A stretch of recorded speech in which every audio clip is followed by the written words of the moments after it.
قرآن کې الله زې په زې ویلي چې د ځمکې او اسمانونو موږ عبث پیدا کړي نه دي، دا موږ برحق پیدا کړي. یو خبره خدا دوم قرآن کې چې الله د دنیا مذمت کوي نو د صحیح دنیا مذمت نه دی کړی، د هغه دنیا مذمت کړی دی چې کومه دنیا ته باندې آخرت خرابوي. غلا کې پردی مال اخلي، ډاکه اچي، رشوت اخلي، دنیا د خکې،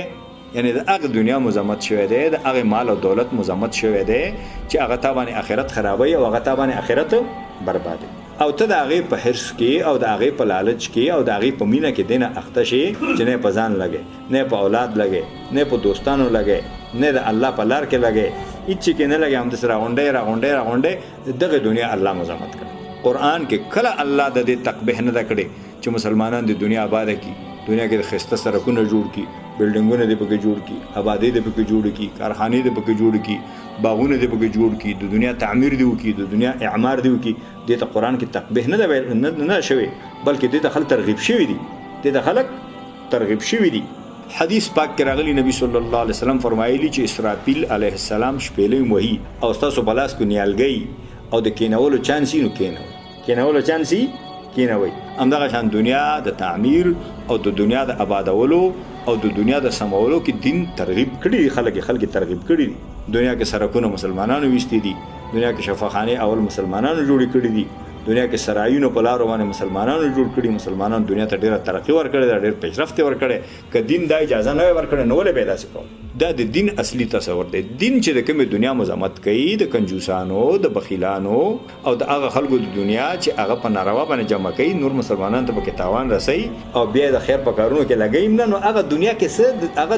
دنیا د ترقۍ لپاره استعمال دی نشي، هغه دنیا باندې دنیا ترقیب نه کوي. خو دلته بیا غلطي دا شوې ده چې زمونږ منبرونو باندې چې کوم مسلې بیانېږي، زمونږ صوفیان او شیخان او بعضې خلک چې تقریر وعظ کوي نو هغه د مسلې پوره اړخ نه واضح کوي، نو یو اړخ د مسلې واضح شي، یو اړخ د مسلې واضح شي،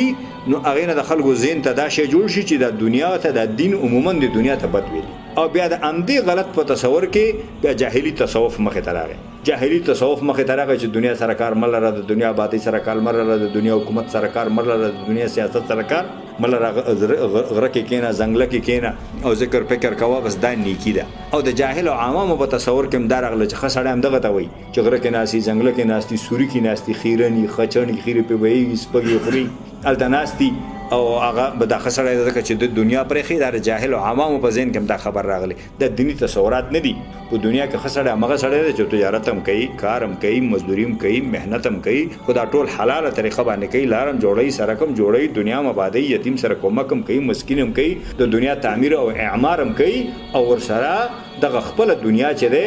د دین د خدمت لپاره استعمالوي، او د خپل دنیا د الله د دین د غالبولو د حاکمولو لپاره استعمالوي، او د الله د دین غالبول او حاکمول خو هم د دنیا جوړولو لپاره دي کنه، چې دنیا کې امن راشي، دنیا کې عدل راشي، دنیا کې انصاف راشي، دنیا سم شي، دنیا خسته شي. آدم علیه السلام چې الله پیدا کو اول په جنت کې وسو، ورته خود چې د دنیا د جنت غو نه پیدا وسه جوړه.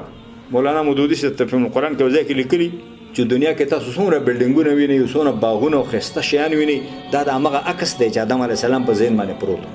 او دا هغه عکس دی چې د آدم علیه السلام د اولاد ذهن ته بیا الله پاک منتقل کړي. د دې وجه نه اول الله هغه په ځنګل کې ونه اوسو، په جنت کې اوسو، یو متمدن ځای کې اوسو، یو موډرن ځای کې اوسو چې دغسې ژوند دی. ګوره دغسې ژوند به ته په دنیا کې جوړه. نو اسلام چې راغلی دی اصل کې د دنیا تنظیم ته راغلی، او دا کم مالداری او دنیاداری دا اسلام چې دفع کوي، دا هغه مالداری دفع کوي او د هغې مالداری تقبیح کوي چې هغه ته د آخرت نه غافله کوي، هغه ته د آخرت نه غافله کوي، یا هغه ته په حرام او غلا او ناروا طریقه باندې اخلي، او یا هغه چې د خیر په کارونو کې او د نیکۍ په کارونو کې د دنیا ترقۍ د انسانیت د ترقۍ دپاره هغه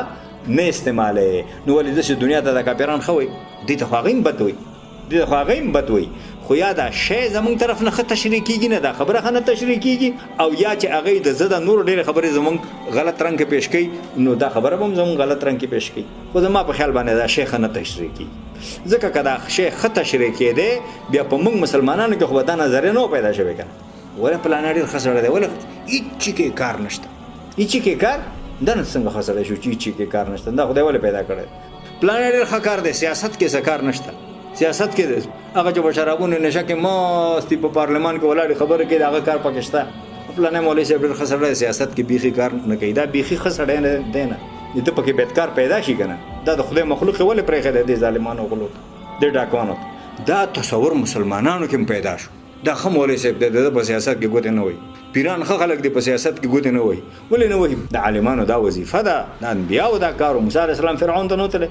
ابراهیم علیه السلام نمرود ته نه وتلی نو کار یې څوک چې فرعون و نمرود ته کوڅو کې به ګرځېده خلکو ته ویل چې مونځونه کوئ که په دې خبره باندې پوه شو که په نو چې فرعون پکې څه تاوان خلکو به مونځونه کول انبیاو کار دا دی علما د انبیاو وارثان دي د هغې کار دا دی چې د ظالمانو نه خلک خلاص کړي په ظالم باندې تنقید وکړي په ظالم باندې انتقاد وکړي یحیی علیه السلام ولې د وخت بادشاه ووجه چې یحیی علیه السلام خلکو ته ویلي مونځونه او دسونه کوي په دې باندې بادشاه ووجه بادشاه باندې انتقاد کولی چې ته غلط کوې زکریا علیه السلام ولې د خپل وخت بادشاه ووجه د بني اسرائیلو بې شمېره پیغمبران ولې د خپل وخت بادشاهانو وجل او قتل په دې خبره باندې پوهېږي که نه پوهېږي دونی اسلام اصل کې د همدې دپاره راغلی دی چې هغه په سیاست کې ګوتې وهي حدیث کې راغلی کانت بنو اسرائیل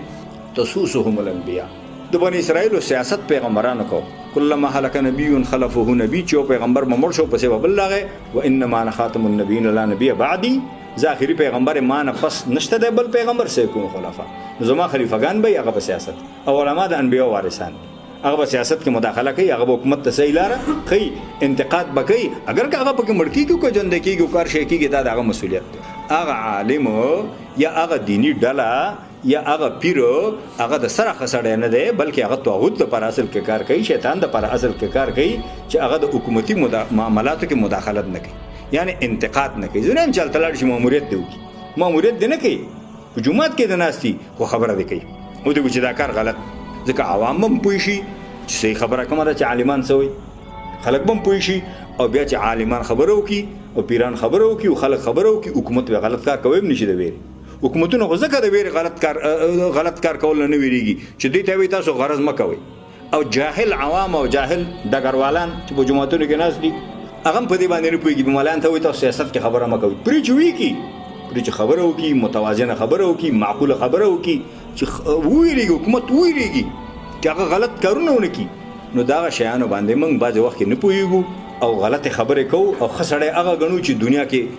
څه سره غرض نه وي هغه ښه سړی نه هغه بد سړی خو خوشې سړی دا قرآن کې الله دی کنتم خیر امة اخرجت للناس تأمرون بالمعروف وتنهون عن المنکر نو دا څنګه ښه سړی شو چې همداسې جومات کې ناست دی او قرار ګرځي یا خپل دکان کې یا خپل کاروبار کې یا خپل تجارت کې نه دی چا ښه کې څه غرض ته او نه چا بد کې غرض ته دغه په غوی کې څه فرق شو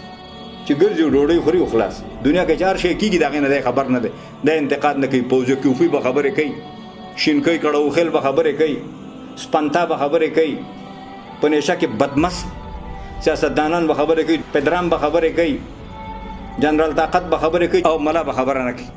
او عالمانو دې کې کار نشته و جاهل قوم داسې ولې وایي چې د عالمانو په دې کې کار نشته د ډمانو پکې شته د بې پردو ښځو پکې شته د شرابیانو پکې شته د کمونستانو پکې شته چې الله او رسول نه مني او د عالمانو پکې نشته دی و جاهل قوم داسې تاسو ولې وایي تاسو نه د جهالت خبره ده چې دا تاسو کوئ په دې خبره باندې پوهېږي که نه پوهېږي جوماتونه دې خبرو ته آزاد کړي پرې چې خلک وکړي انتقاد وکړي خلک انتقاد وکړي چې حکومت ظلم نه مني چې څونه ظلم دی دلته دې غلو دې ډاکوانو دا منې که دا ظلم چې دا پارلمانونو کې ناست دا یو پولیس د رشوت نه منې که پرېږدي چې د عالمان یې وایي چې خلک پوه شي په خبره باندې خلک پوه شي چې خلک پوه شي قوم بیدار شي نو بیا څوک دا خبرې نشي کوي کمونستان چې دا خبرې کوي ملایان د خبرې نه کوي دوی خپله ملایان نه وېرېدلي پخوا ځکه ملایانو دی وډبول دا حکومت چې وایي دا اوس ملایان نه ویریږي چې دا خو موږ ډبۍ خرابوي خو زه دې عوامو ته وایم چې کوم عوام مؤمنان دي مؤمنین صادقین دي الله رسول باندې ایمان لري په دین باندې ایمان لري او د دې وطن خیر غواړي دوی د ظالمانو په خولو کې قیضې نه اچوي پرې چې ووایي پرې چې خبره وکړي دا خو سیاسي خبرې دي عالمان به خبره نه څوک به خبره کوي روا او ناروا څوک پېژني چې وایي ظلم او ناظلم څوک پېژني چې وایي بل څوک دی چې عالم یې ونه کړي څوک دی څوک پوهېږي نو په دې شي باندې ځان پوه کوي د دین بعضې خبرې ترخی خدا به ځان کې راولئ او چې دا ځان کې رانه ولئ دنیا مو هم خرابه ده او آخرت مو هم خرابېږي آخرت مو هم خرابېږي ملایان غریبانان جوماتونو کې کړت نشي کوی خبره نشي کوی د همدې خلکو د لاسه او د چا د لاسه د همغه سړي د لاسه چې 5 وخته مونځ ته راځي زه نه یم چې دا به بېدینه وي بیا عقلي په دین باندې پوهېږي نه جاهلي قرآن باندې نه پوهېږي